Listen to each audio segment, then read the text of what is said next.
que é um lugar conhecido no mundo inteiro, a rebelião contra o apartheid. Em Soweto, ela disse, eu moro em Soweto. Mas o que eu estou dizendo aqui, eu não poderia dizer lá. Eles pegam uma roda de carro, um pneu, jogam gasolina dentro, colocam, ateiam o fogo. Então ela falou, ela disse, eu quero falar contigo, Fela. E foi muito emocionante, porque para mim estava cheio, estavam lançando o livro. Ele me falou, Fela, tu está de acordo com isso? E foi tão cortante, houve um momento de silêncio, e ela se sentou. Eu agradeci ela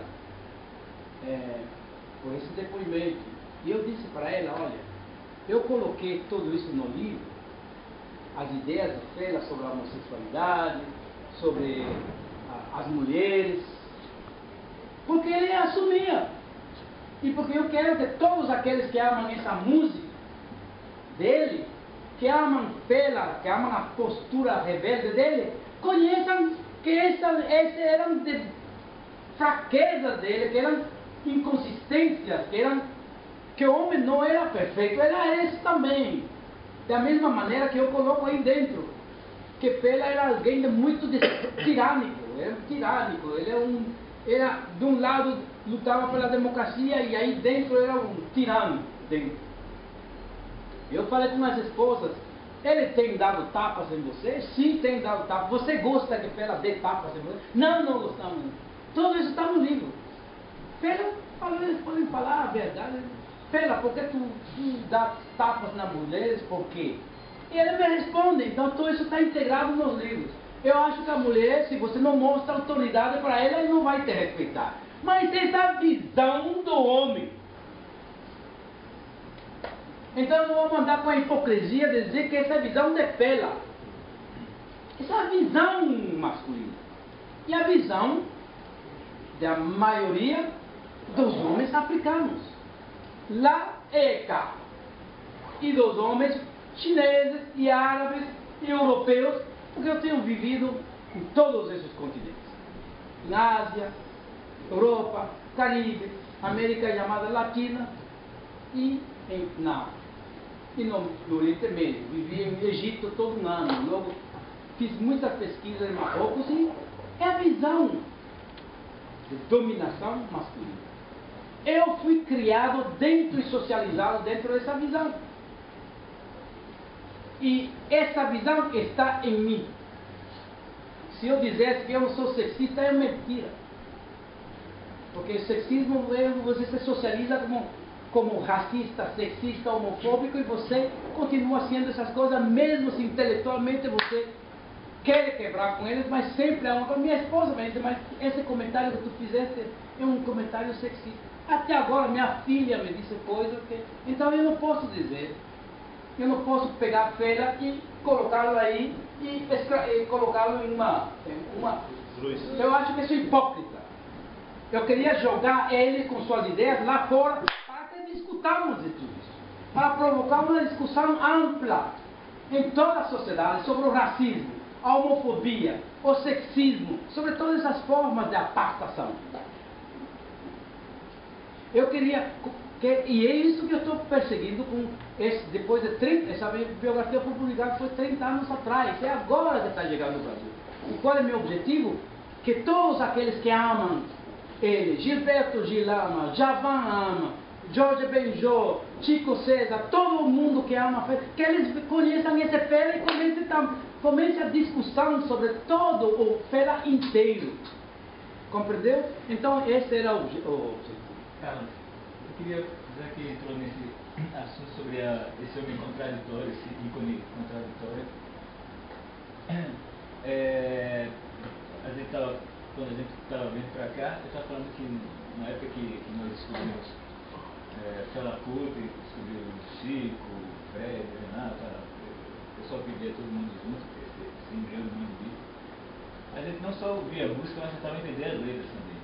E tem uma letra que eu nunca compreendi, assim, não sei se existe um contexto histórico ou se é maluquice da cabeça do cara.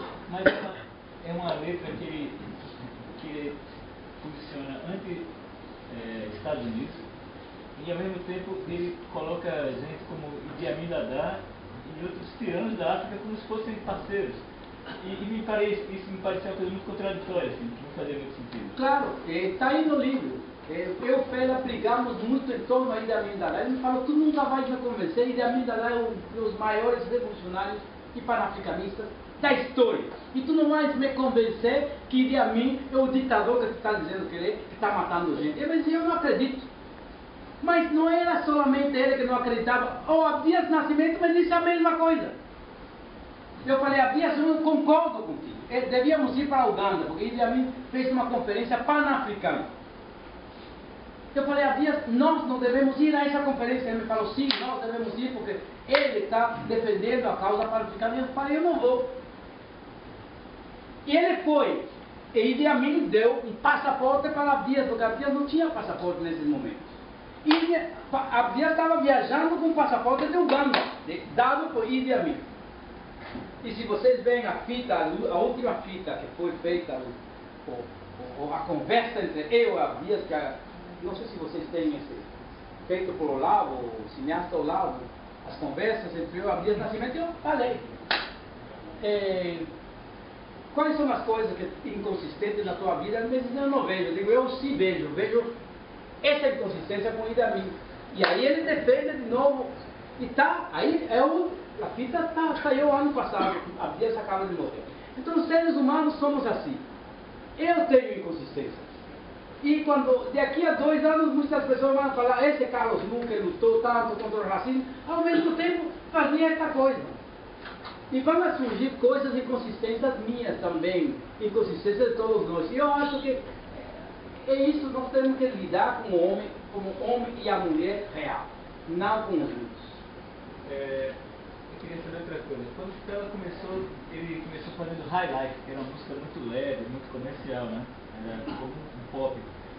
Tem um momento que ele vai para os Estados Unidos, ele grava um disco chamado LA Sessions, e a música dele muda radicalmente para uma coisa mais funk, talvez influenciada por James Brown. Como é que claro, Raimundo. Fela vai nos Estados Unidos em 69, ele já estava sendo influenciado por James Brown.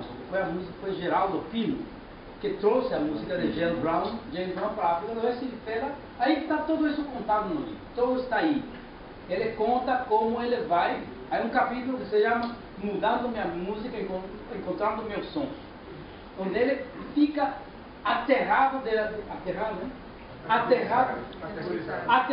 dentro da música de Geraldo Pino, que chega com essa banda fantástica e hey, I feel alright, yeah. E com uma banda que ele falou que ele nunca pensou com uma banda.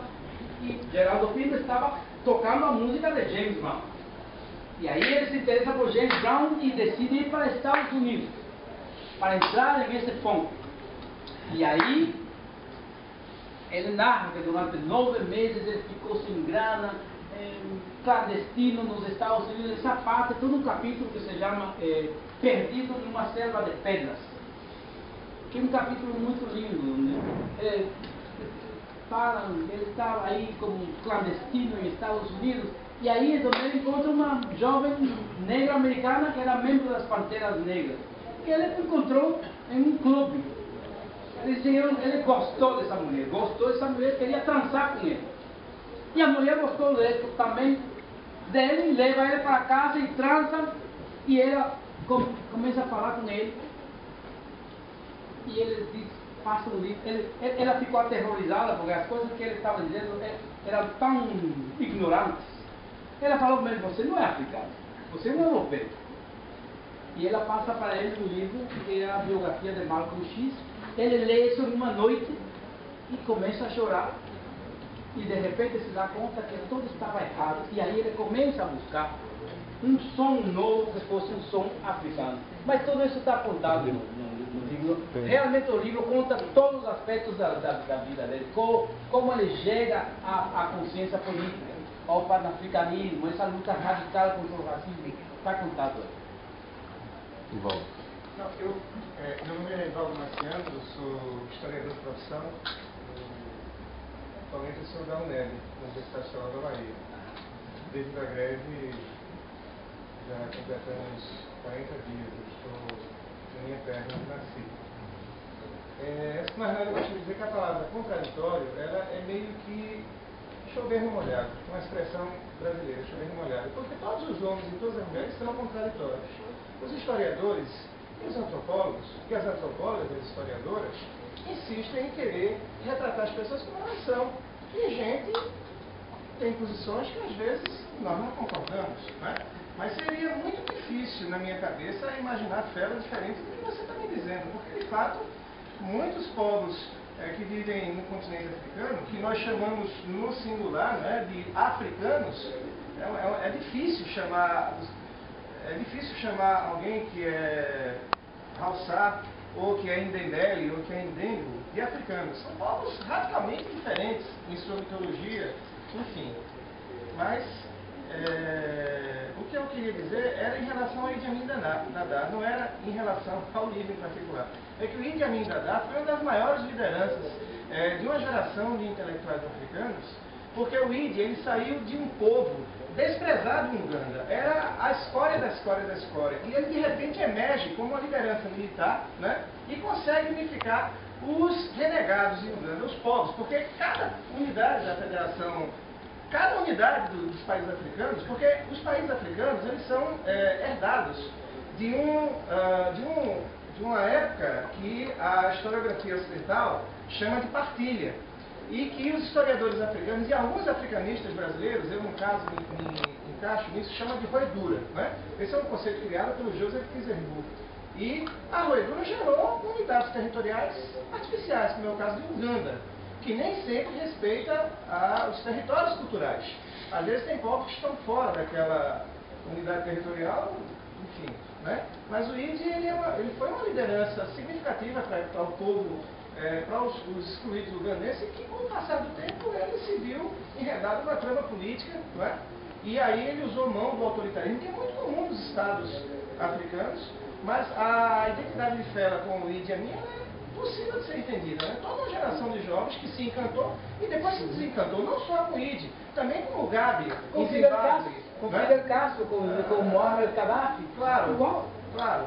É a mesma história. Ressaltando que o Fela tem aspectos fantásticos, mas também tem pontos que nós podemos, né, dizer que não são lá tão belos, mas é um homem do seu tempo, né? É um homem do seu tempo. Então, que bom que você conseguiu retratá-lo exatamente como ele é, um homem de carne e osso. Sim, claro. Com suas belezas, com aquelas partes, né? Com as asperidades, com as coisas belas. Eu conheci olha, a vida com Fela, a convivência com ela mudou minha vida radicalmente, como animal político e animal humano. Me mudou, porque Fela derrubou muitos mitos para mim. Muitos mitos, abriu muitas portas, e de uma maneira muito generosa e muito normal. Porque Fela era de uma generosidade além da generosidade. É um homem, em primeiro lugar, um homem que nunca mentia. A mentira, com Fela, eu nunca ouvi ele dizer uma palavra, dizer uma mentira. Ele tinha horror da mentira, da hipocrisia, não era um homem hipócrita. Ou ele te amava, e quando ele te amava, havia que correr, porque queria que tu estivesse lá com ele todo o tempo. E quando ele não te amava, então tu tinha que correr também, porque ele não queria te ver e faria qualquer coisa. Fela dizia horrores de Bob Marley, porque não gostava de Bob Marley. Ele falou, Bob Marley é um agente da CIA. Eu tenho a prova. Ele falou, não pode ter a prova, mas isso é mentira. Eu tenho provas, eu posso provar. Olha, me prova que Bob Marley era agente da CIA. Número 1, ele saiu da favela onde estava morando e agora está morando numa casa, uma bela casa em um bairro onde estavam ricos. E isso é traição. Então, quem levou ele para lá, seguro que foi a CIA. Eu sei que foi a CIA. Então, Bob Marley tinha um amor por Fela. Como todos esses grandes, Miles Davis, o próprio James Brown, todos eles tinham um amor por esse homem, por essa música. Mas Fela nunca atendeu nenhum dos pedidos de Bob Marley. Bob Marley estava disposto a ir encontrá-lo lá em Lago. Fela nunca quis. Sempre com a questão de que Bob Marley é um agente da CIA. E quanto mais ele caiu na depressão, caiu essa perseguição, ela se voltou muito paranoica. muito paranoico. Porque ele estava vendo inimigos por todos os lados, inimigos que queriam matá-lo. E chegou um momento em que Fela não subia ao palco se não havia 15, 20 guarda-costas. Se convirteu em algo horrível. Essa última turnê que ele fez na França, foi terrível, porque Fela, eu estava com ele aí dentro e Fela falou, não vou sair, porque aí há um assassino assim, vai me assassinar lá. Então estavam gente aí fora, os guarda-costas, em frente, diante, Fela esperando até que... E vocês vão ler isso. E eu sabia que algo estava acontecendo, que Fela estava... E eu utilizei a palavra paranoia com ele, e ele praticamente